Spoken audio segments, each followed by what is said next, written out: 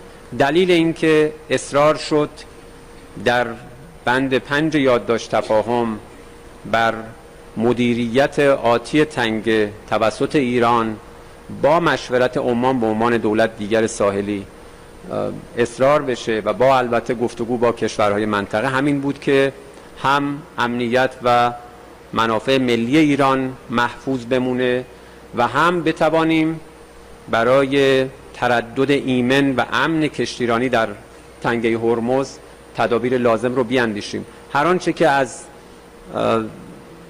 چند هفته اخیر در این چند روز خصوصا اتفاق افتاده مسئولیت مستقیمش با آمریکاست، به خاطر اینکه از همون روز اول تقلب کردن آمریکایی ها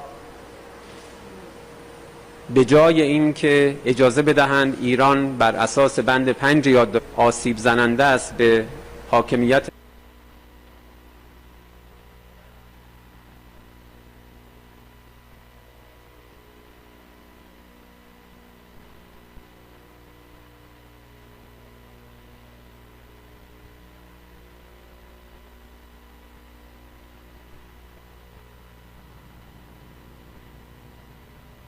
اب آپ کو براہ راست لیے چلیں گے اسلام آباد، جہاں پر وفاقی وزیر قانون اعظم نذیر تارڑ تقریب سے خطاب کر رہے ہیں۔ Women are transforming economies, advancing scientific progress, strengthening institutions, leading businesses, serving in public offices, and contributing to peace and humanitarian efforts. Their achievements continue to shape stronger families, more resilient communities, and more prosperous nations. Yet, we also recognize that millions of women and girls continue to face barriers that restrict their opportunities and limit their ability to contribute fully to a national development. Our responsibility is not simply to acknowledge these realities, it is to change them.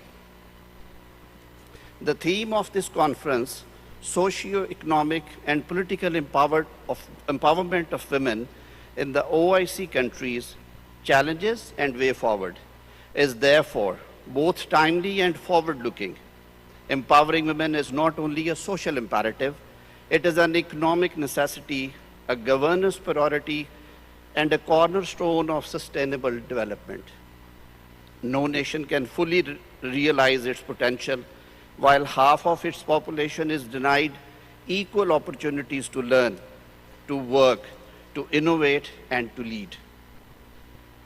Across our history, Muslim women have been scholars, educators, entrepreneurs, jurists, and leaders. Today, they continue to break new ground in science, technology, public service, businesses, and academia. Our responsibility is not to define their potential. It is to remove the barriers that prevent it from being realized. The values that guide us today are deeply rooted in our faith. Islam recognized the dignity, rights, and legal identity of women more than 14 centuries ago, reminding us that justice and human dignity are timeless principles.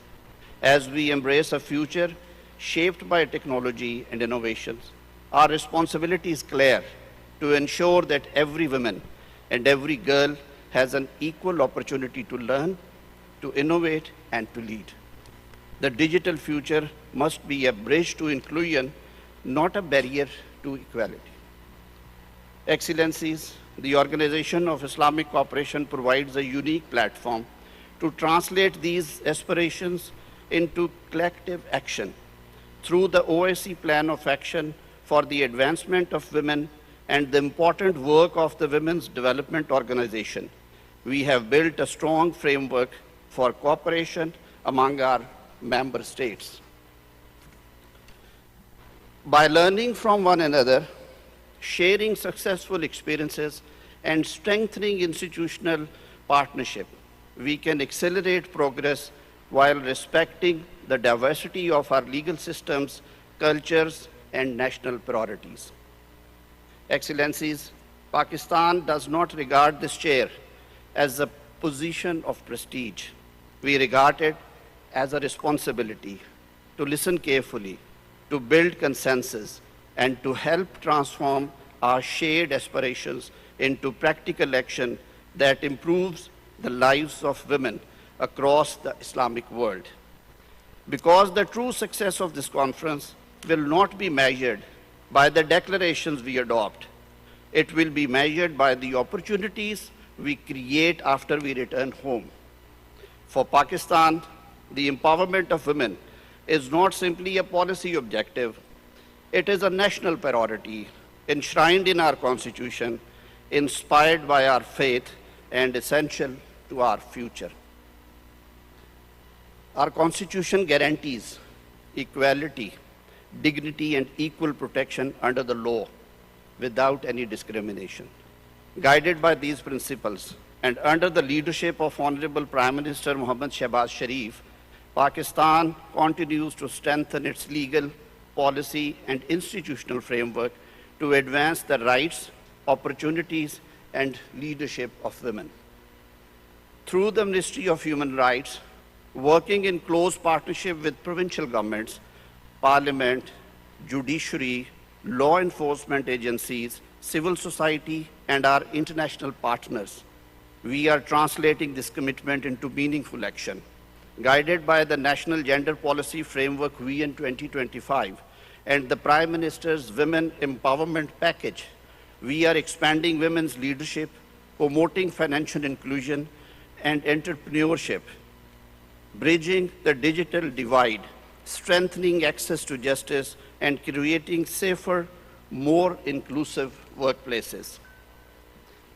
These efforts are reinforced through landmark legislation, specialized gender-based violence courts, women protection authorities, legal aid and rehabilitation services, dedicated helplines and institutions such as National Commission on the Status of Women and the National Commission for Human Rights. Today, women in Pakistan are serving with distinction as parliamentarians, judges, civil servants, diplomats, entrepreneurs, academics, scientists, and members of our armed forces. Their growing leadership across public and private institutions reflect our conviction that when women are empowered to lead and succeed, families flourish, societies become more resilient, and nations prosper. We also recognize that lasting progress cannot be achieved by women alone. Real and sustainable change requires the active engagement of men and boys as partners in promoting equality, respect, and shared responsibility. Building inclusive societies is a collective endeavor that demands the commitment of every institution and every citizen. Ladies and gentlemen, women's empowerment today extends beyond legal protection. It is about ensuring that every woman has the opportunity to learn, innovate, participate in the economy, access finance, contribute to decision-making, and realize her full potential. At the same time, we cannot overlook the hardships faced by countless women and girls living through conflict, occupation, displacement, and humanitarian crisis.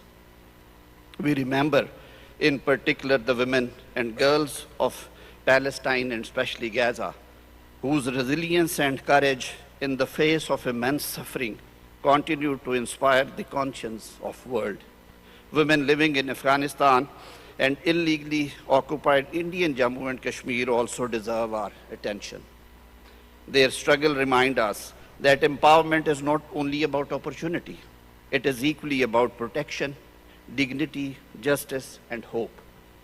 Our collective responsibility is to ensure that no woman or girl is left behind because of conflict, poverty, and inequality. Excellencies, artificial intelligence and digital innovation are transforming our societies at an unprecedented pace. If governed wisely, these technologies can expand access to education, healthcare, entrepreneurship, and financial inclusion. If ignored, they risk creating new forms of inequality, discrimination, and exclusion.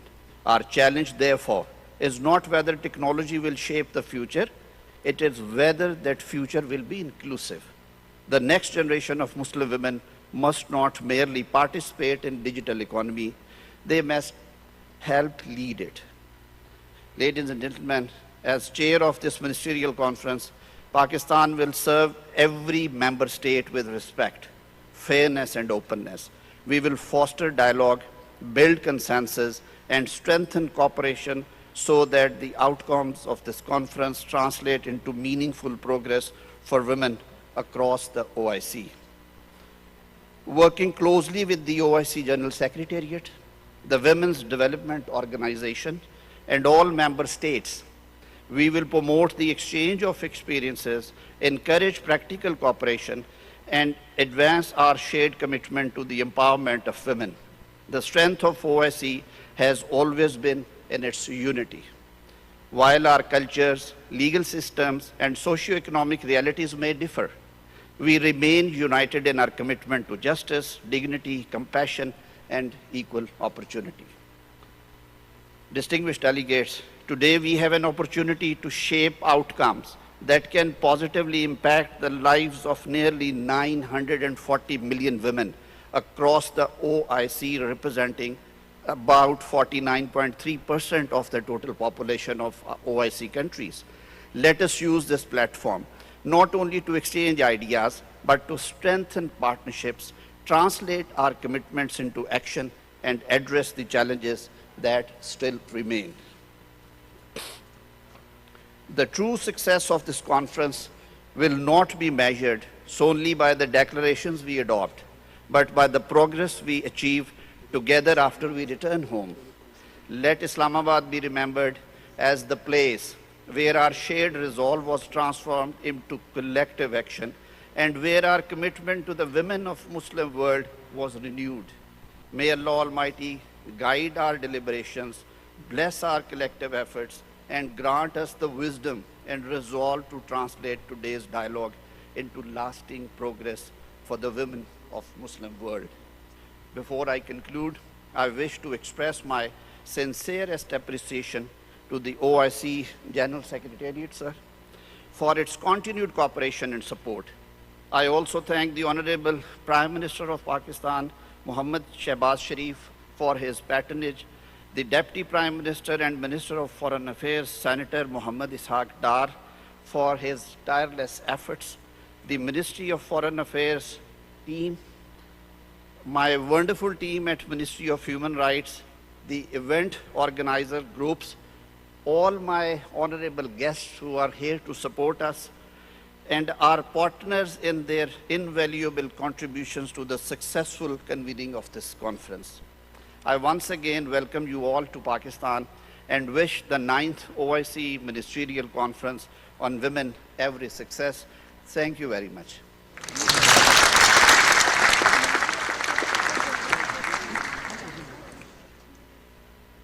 It is my distinct honor to now invite His Excellency the Ambassador Tariq Ali Bakhit, Assistant Secretary General.